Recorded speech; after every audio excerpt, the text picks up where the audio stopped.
Emmanuel Macron en état de mort cérébrale, des propos de Recep Tayyip Erdogan qui ne passent pas.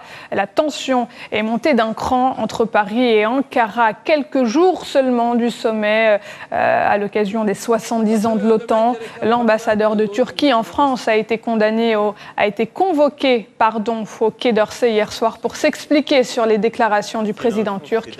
Explication de Viken Somporov. Il souffle comme un vent de tension parmi les membres de l'OTAN. Ce vendredi, le président turc, Recep Tayyip Erdogan, a tenu des propos violents contre le président français. Que dit-il?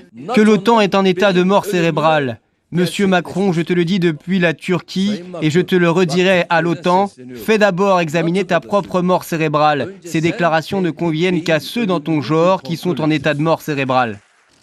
Une sortie au lendemain de la venue du secrétaire général de l'OTAN, Jens Stoltenberg, à l'Elysée. Une rencontre pour aplanir la divergence. Emmanuel Macron était attendu après ses fameux propos du 7 novembre dernier.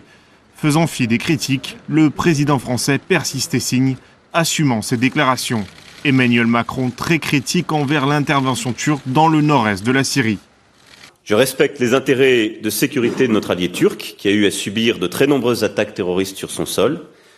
Mais on ne peut pas dire d'un côté que nous sommes alliés, exiger à cet égard de la solidarité, et de l'autre, mettre ses alliés devant le fait accompli d'une intervention militaire qui met en péril l'action de la coalition contre Daesh, dont l'OTAN, je le rappelle, est membre.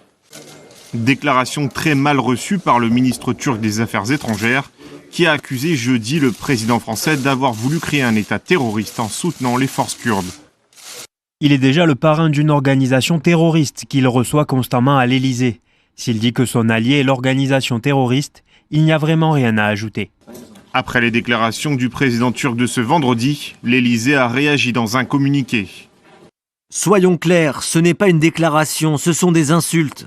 Le président de la République a posé les termes d'un débat qui nécessite des réponses de chacun des alliés, mais peut-être plus particulièrement de la Turquie. Il y a cette question de l'opération turque en Syrie et de ses conséquences, la résurgence possible de Daesh. Mais il y en a d'autres encore sur lesquelles ce sont des réponses turques sur le fond qu'il nous faut. Conséquence, l'ambassadeur de Turquie en France va être convoqué au Quai d'Orsay. Une ambiance de plus en plus tendue, bien loin de l'unité affichée par Emmanuel Macron et Jens Stoltenberg jeudi. Cela à quelques jours du sommet de l'Alliance Atlantique à Londres.